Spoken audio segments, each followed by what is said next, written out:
On Saturday, February 25, the Philippines commemorated 37 years since millions of Filipinos massed up on Epifanio de los Santos Avenue in a peaceful uprising that ousted dictator Ferdinand Marcos. The Marcos family fled, and it was a new era of democracy for the Philippines. The EDSA People Power Revolution was the culmination of widespread protests against the Marcos regime. In the capital and in most provinces of the country, people defied the dictatorship. There was also an anti-Marcos movement among overseas Filipinos. Yet in less than 4 decades, the Marcos family seized Malacanang anew. This year's EDSA People Power Revolution is the first since President Ferdinand Marcos Jr. assumed power in the 2022 elections. Although Marcos Jr. won in the overseas election as well, there remain Filipinos abroad who live the slogan, "Never Forget." Hello, I'm Michelle Abad, and welcome to At Home sa Abroad, Rappler's one-stop show for everything related to the Filipino diaspora. Here, we discuss topics important to Filipinos all over the world, from concerns and welfare of overseas Filipinos to celebrating Pinoy success stories to reconnecting with cultural roots at iba pa. For our EDSA People Power anniversary episode, we have 2 migrant Filipinos who experienced the Marcos regime and continue to engage with their respective Filipino communities on the political situation at home. Melba Marginson, now Melbourne-based, experienced the EDSA revolution in 1986. She is the lead convener of the Australians for Philippine Human Rights Network. Over in Toronto, we have Ed Muyot, a martial law survivor and a member of the Malaya Movement Canada. Melba, Ed, welcome to the show. Hello. Kumusta po kayo? Great, thank you for coming on to our show. So I think we can just start right away and go back in time a little bit. So maybe at first, for our first question, I just want to know, how old were you when Marcos Sr. assumed power, and what was life like during the early years of his regime?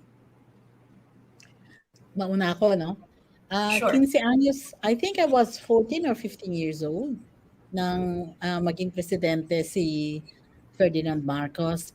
And I did remember that I was actively part of the election campaign for Sergio Osmeña.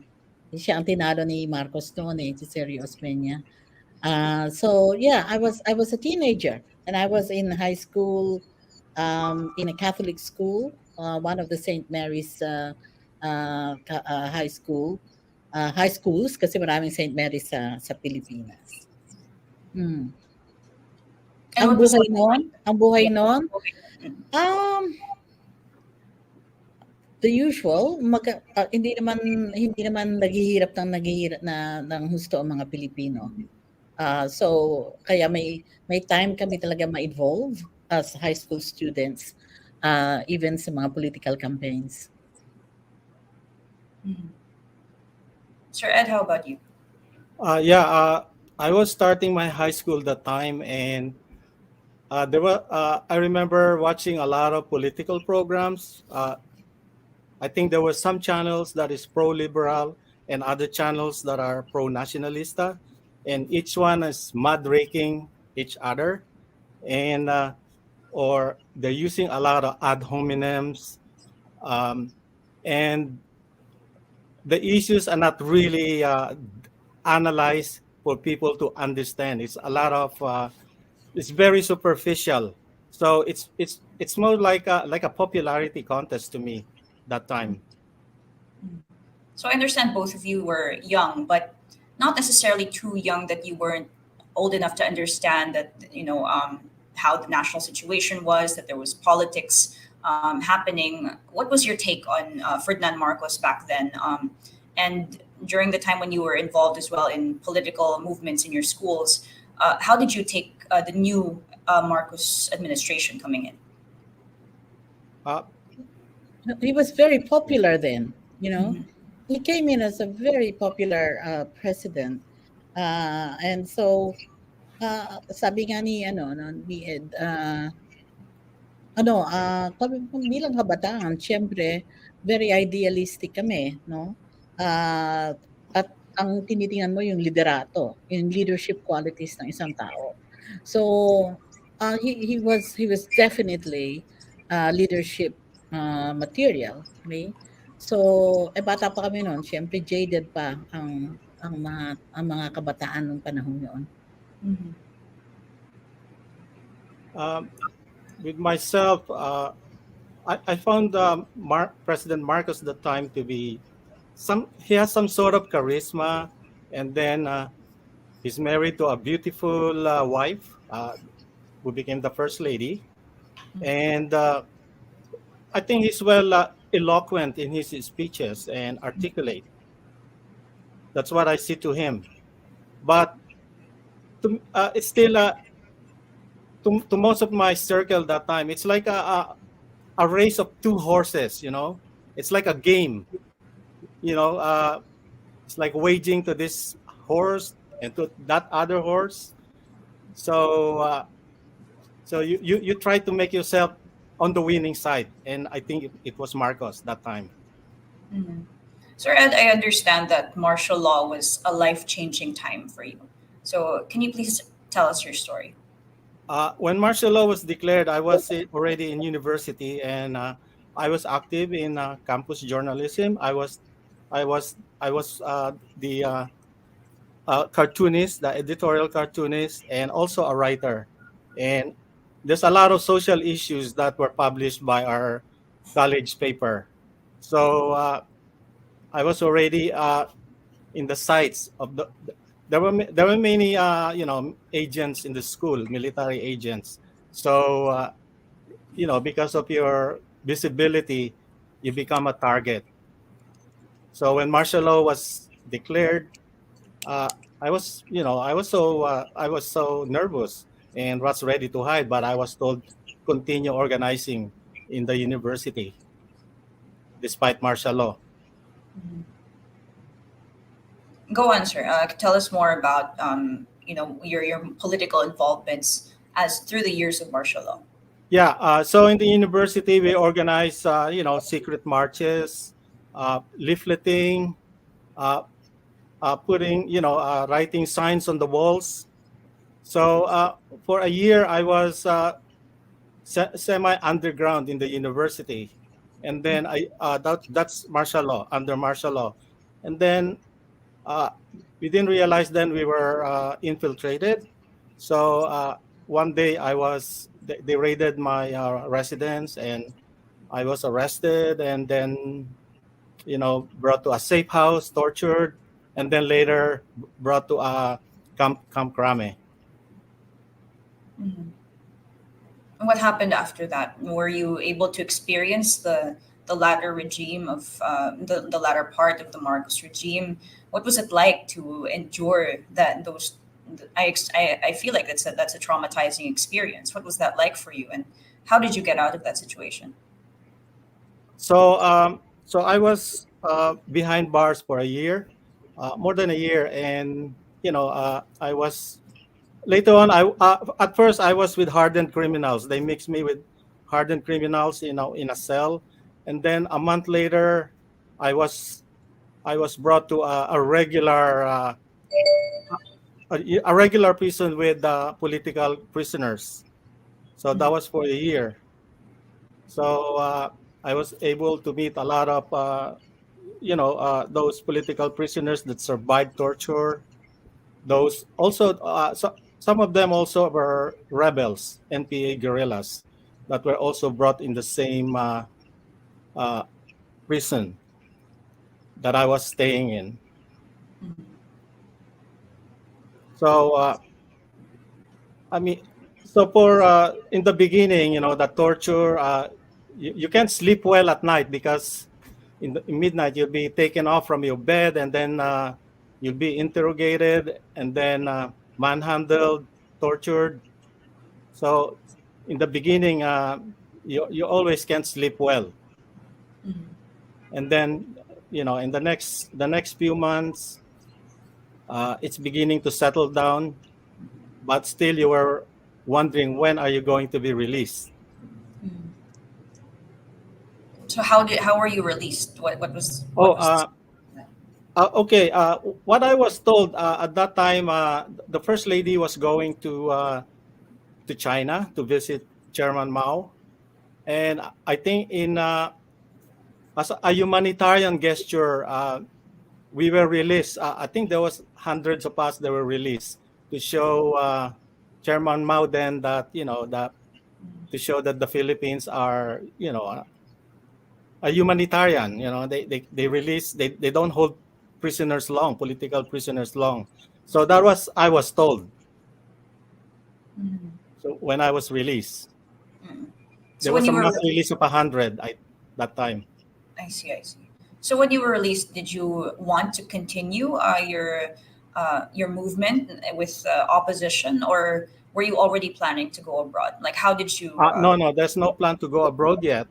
Uh, I continue because there were other political prisoners that were released with me. So though we report twice in the Campo Aguinaldo, there were talks about uh, organizing again, right? If you are committed, so you will do it. You will do it because you believe in what you on your convictions. So we try to be creative in organizing again. Mhm. So how did the plan go about to escape, go abroad? Uh, okay. My family had strong political connections that time. Uh, I had you know I was told we were related to what's his name. There was one general that I was related with. So Mm. he tried his influence to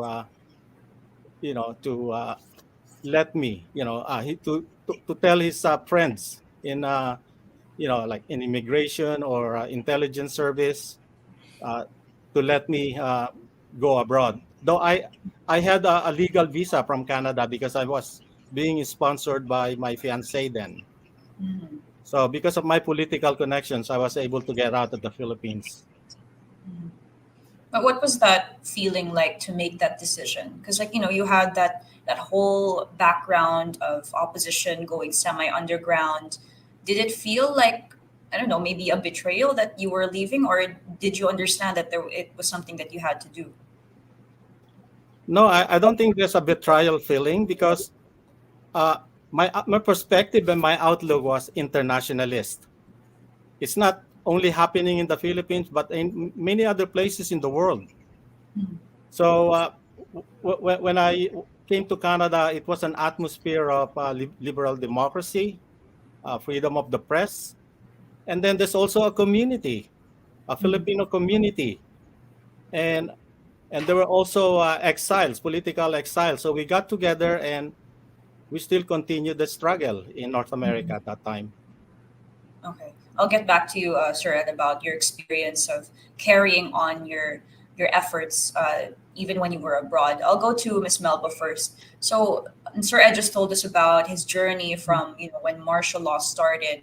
I wanted to know about how that experience was like for you. I know that Sir Ed was not able to experience EDSA, but you did. So let's go to your story. Starting from when martial law was declared, and what was your experience like leading up to the EDSA revolution? Well, when martial law was declared, I was already at the University of the Philippines. Most Filipino students during that time, whether you're in UP or in FEU or wherever, would have been influenced by the socio-political events. In fact, when I came into when I went to UP, every day there was a rally or rallies, and I was there and saw the Diliman Commune. So every day, even in your classes, most classes are usually interrupted by activists, going around and giving lectures, and so nobody would have passed the time without being influenced by the political events. Now, in the university, I was one of the founders of the UP Repertory Company, which was a drama club, yeah, of students of drama, theater, journalism, and others who were just interested or drama enthusiasts. And we started staging allegorical plays. Allegorical plays are usually plays of the past, and they were usually like period plays. In fact, we have a history. The Philippines has a history of allegorical plays used during the Katipunan years, or even before then, in the 1900, 1800, where uh, the characters, because of the sentiments of the Filipinos against the anti-Spanish colonizer sentiments, they would use drama, to express their resistance. So we did the same, during the martial law years. In fact, all organizations were shut down, but we managed. The drama club managed to uh, start stirring, the nationalist spirit in the Filipino students of the University of the Philippines during that time through our allegorical plays. So that was for me. That was a huge highlight of my life. Okay, that we played a big role in stirring the nationalist sentiments of the studentry during the martial law years. So we, and then of course, when I left the university, I went to the Philippine Science High School and I taught there. And I also set up a drama club called Kamalayan, and that also helped continue this educating of the Philippine Science High School students about the socio-political issues of the times. In fact, I know, and in fact, just recently I had a reunion with some of my former students. Apparently, about almost 54% of them became involved in the national democratic movement, as a result of the work that I and the other teachers did in terms of raising their awareness about the politics of the times. And after Philippine Science High School, I got very much involved actually in the organizing of different sectors while I was there as a teacher. So I got involved in the trade union movement, I got involved in the artists movement, etc. And as you know, personally, uh, the passion, to serve your country increased and increased, as you get involved with, different sectors. So I actually decided to leave teaching at the Philippine Science High School and I went underground too. And that took me to even doing some exposure integration in the countryside. As you would know, most of our generation who were very much involved in the national democratic movement would have done that. You integrate with the peasants, with the workers, especially in the countryside where I saw, what the people were doing, in terms of fighting day to day for their lives, as well as continuing to raise awareness of the communities. Eventually, of course, at one time in my life, I wanted to be a guerrilla. Uh, but in the end, I just realized, physically I cannot do it. So I decided to just become an organizer in what we call the open, mass movement at that time. So I and in the Philippines, we had a really terrible educational system.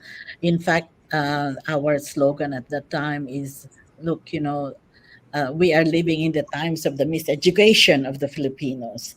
And so we had many issues like the Education Act of 1980, etc., until I actually became the Secretary General of an organization that is called Alliance of Concerned Teachers, which up to now, continues and very widespread nationally. In fact, they even have a party list in the government. I don't know. I just don't know if they got some people in at the last election. So yes, it was for me, compared with Ed. I probably have had a safe journey in terms of my political journey. I never got incarcerated. There were times I came very close, especially when I was in the mountains in Isabela, but I still managed to flee together with the other people. And yes, so I never got incarcerated, but I was always visiting friends in Bikutan, in Kapkrame, and I continued to have that very close connections with the activists of my generation. Mhm. So take us to February 25, 1986. In your eyes, Yeah. what was that day like? Well, that at that time, the Alliance of Concerned Teachers, you know how public school teachers are usually asked to mind the precincts, no, attend to the electoral process, and of course, we had to educate our public school teachers about what's going to happen. But at the same time, we thought we have to also be at the forefront of watching, the integrity of the electoral process. So, as Secretary General of the Alliance of Concerned Teachers, I got very much involved in setting up what we called then Tanggol Karapatan. So it was some sort of a NAMFREL. There were so many watchdogs that came up during that time. And so we partnered, the Alliance of Concerned Teachers partnered with a number of Catholic Christian organizations and set that up. So I was there all throughout the snap election. We were organizing teachers and students, to be more mindful of the electoral process. So and then when that 4 days, the very important 4 days, that led to the EDSA uprising. I saw all of that, and I was there when when Marcos was already pulled out apparently it was on the news all the time that I had in a helicopter pulled out by the American government, and then people started rushing in celebration of the fact that the dictator is gone or was gone, and but then there were lots of looting as well, and there was a time when it became very dangerous because we were told that the military were shooting people as they come close to Malacanang. How did I feel during that time? Being part of the National Democratic Movement that actually thought, there will be a revolution. I felt both sadness and happiness. Happiness because the dictator was gone, but sadness because all the time I thought there would be a revolution, that it would be, you know, this alliance of the working class and the peasants and the united front that would actually liberate the country. So, yeah. And I was there at the height of it. I remember even being interviewed by one of the radio programs at the height of it, and they could hear all the celebratory screaming, and I was saying, I am both happy and sad. Okay. It's a very, very heavy stories from both of you, no? So I just wanted to know, like, once both of you got to your new host countries, Australia and Canada, what was it like to carry these memories with you once you arrived in these new countries? Do you want me So to answer or head first?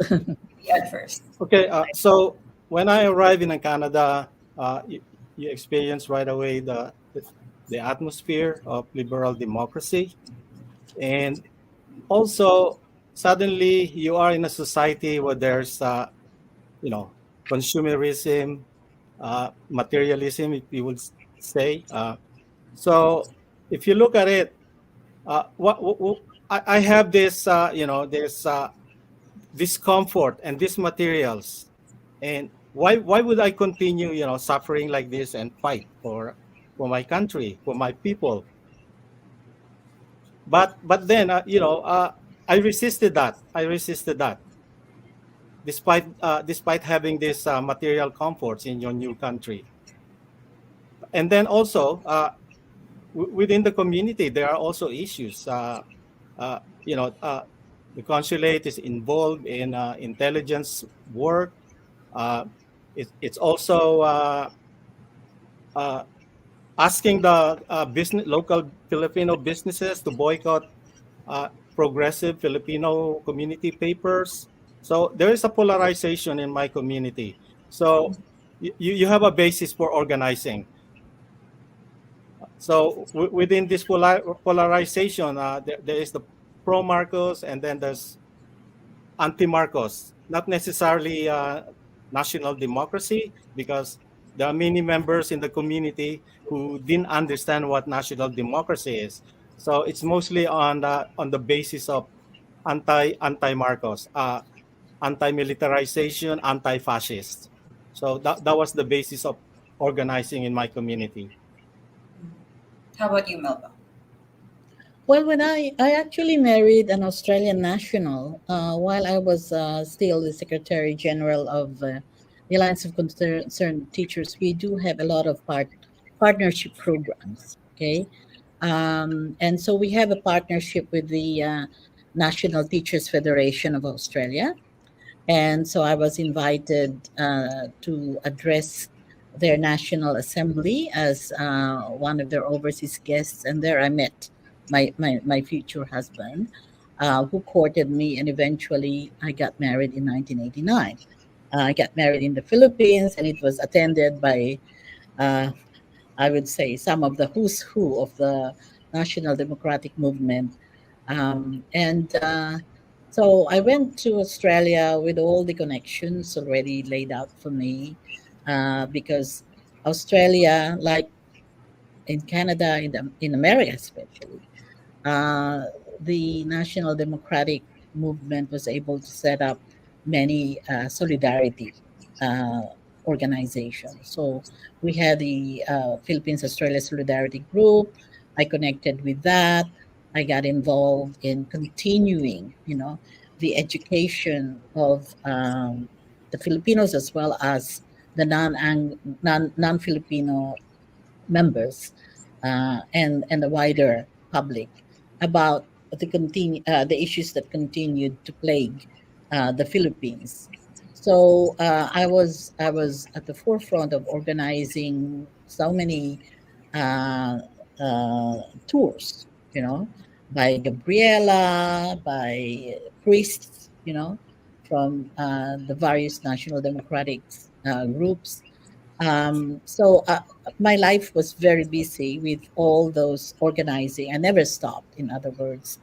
And human rights, was at the forefront of our work up to now. And so, yeah, it was a busy thing. But what uh, we did not at that time, because that was the 80s and the 90s. But what we did not foresee was the disinformation that the Marcoses would be doing later on. You know, so we try to assist to raise awareness about the issues, and what our role is as overseas Filipinos. And then also I got very much involved in the politics of the land, of the country, Australia. So I became a member of the Australian Labor Party, which I found very very helpful. It assists in actually opening the minds of the politicians about the real thing that's happening in the Philippines, especially now. Hmm. Mhm. Okay, so let's go to your current involvements now. It's very clear that both of you still continue to engage yourselves in political movements, even if you've already spent a few decades abroad. So, for Melba's Australians for Philippine Human Rights Network and ED's Malaya Movement Canada, how do you commemorate EDSA every year, and maybe particularly this year? How did you commemorate it? Sir Ed, maybe you can go first. In the previous years, because of many issues in the community, more pressing issues like uh, you know uh, rights of OFWs, permanent residency, racism.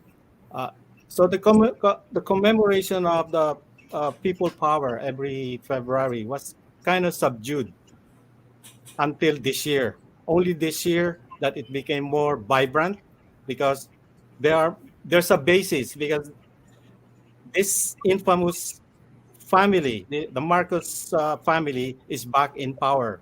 So that's all the more reason for people to commemorate the People Power this year. So we had some actions actually in an area in Toronto where 70% of the area are Filipinos. So we had some actions happened just a few hours ago, and a lot of the youth were involved, and uh, and it's a good sign. And you can feel the energy and the enthusiasm and the sincerity of what's being aware of what's happening in the Philippines right now. Mhm. How about you, Melba? How did your community commemorate Well, EDSA this year? like Ed, I got very much involved in Australian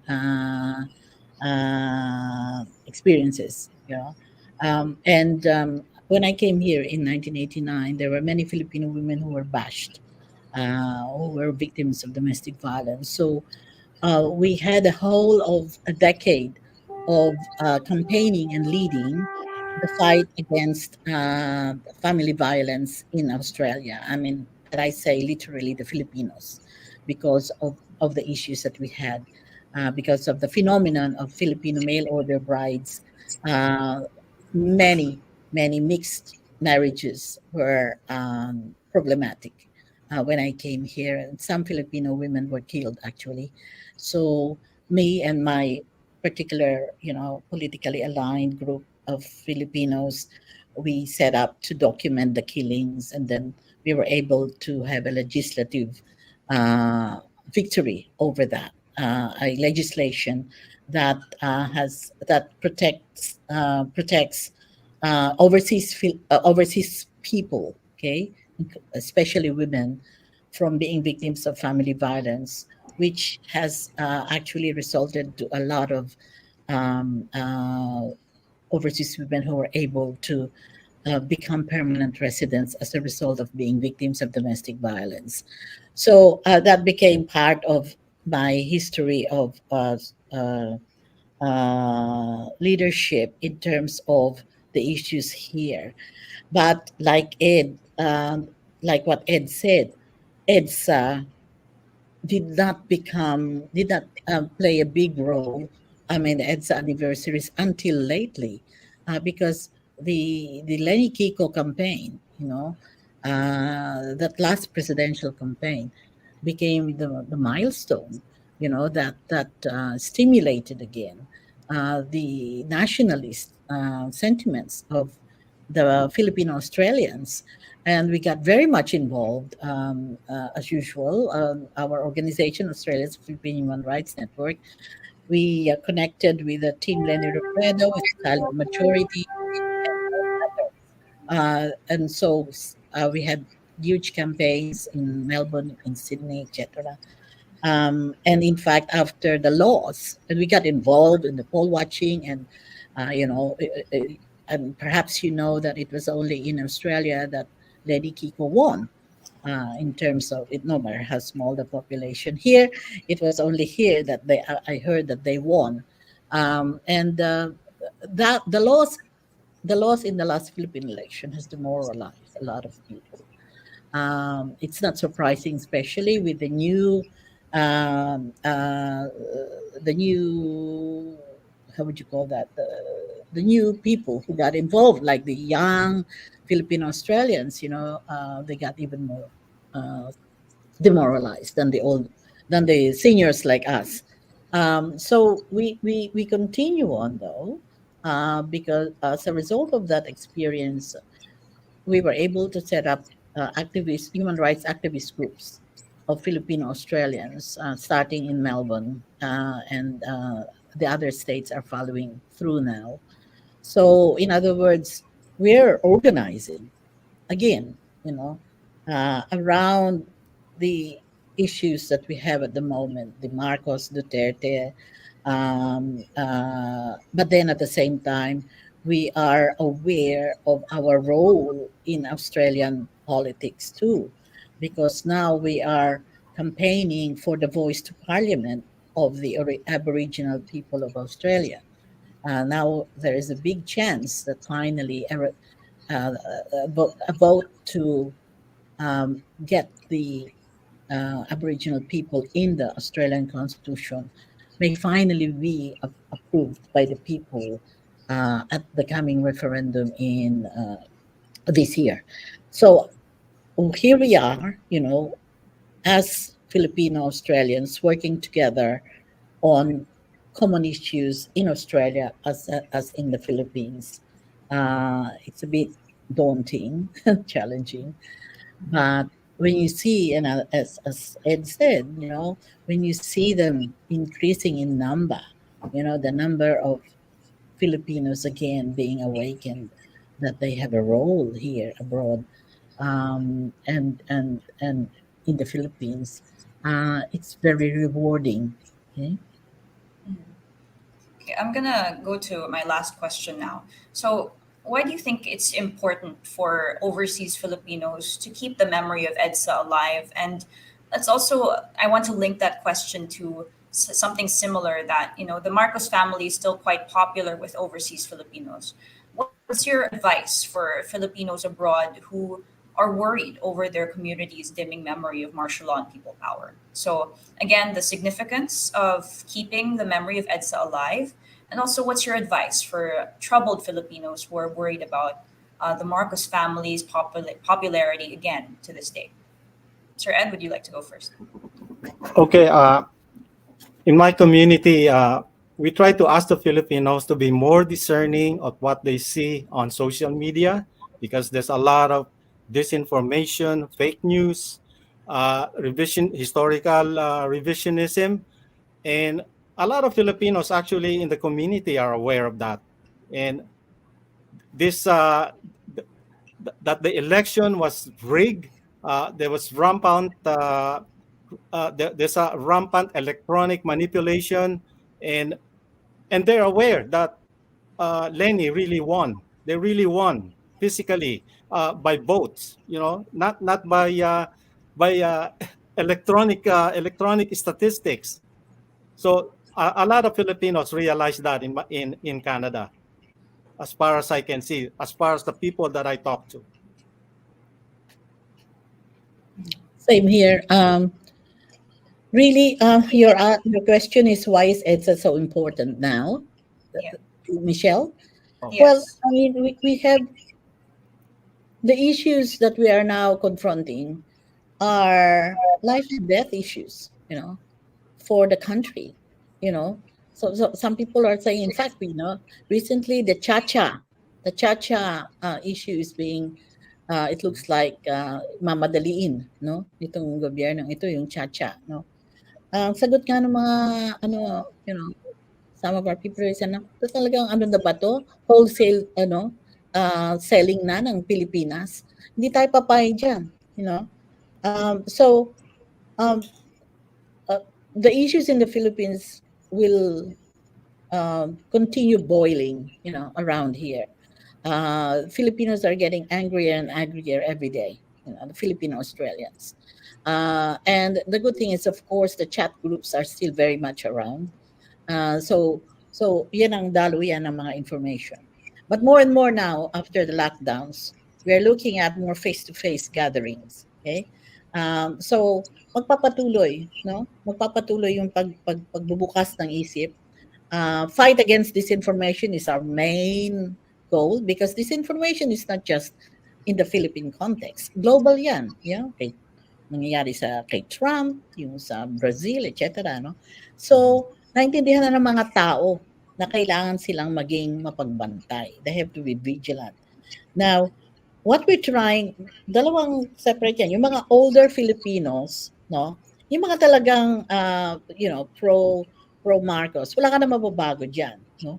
Kailangan na lang ang target talaga ng aming mga campaign dito. Yung mga nahatak lang dahil sa disinformation. At dumarami na yung who are realizing, na bulok talaga yung kanilang ibinoto, no?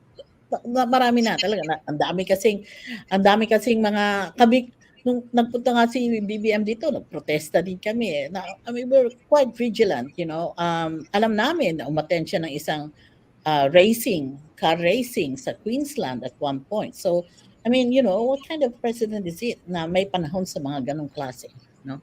Tapos yung kanya mga international travels. So, nagagalit ang mga Pilipino because, there's something to compare dito sa Australia. We have a very, hindi naman ideally perfect, but we have a democratic government that is actually effective. Okay? At nakita nila yung integrity of the political process here, vis-a-vis doon sa nangyayari sa Pilipinas. Okay? Kaya nag-increase yung galit nila sa mga nangyayari sa Pilipinas. That's why is EDSA important? Well, EDSA is important to remind the Filipinos here, the Filipino Australians, of the heroism of people that were there, that brought about EDSA. It's a reminder also of the continuing fight for democracy and national sovereignty that we have to do.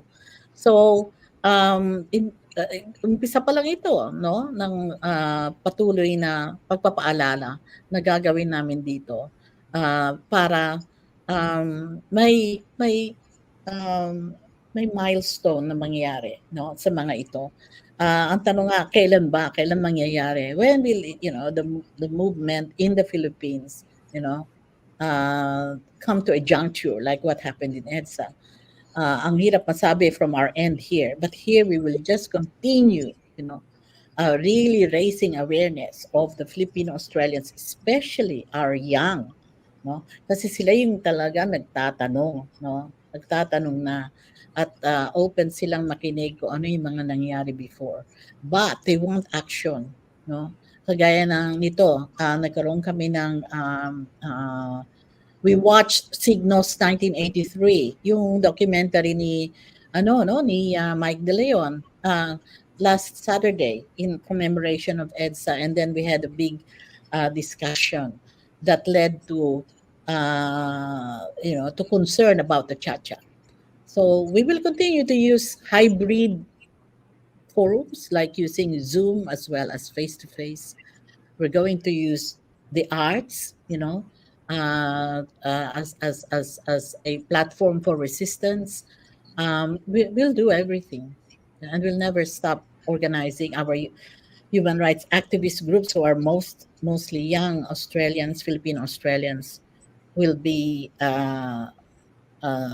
probably a focus, of our conscientization, political conscientization, so that then we can do more.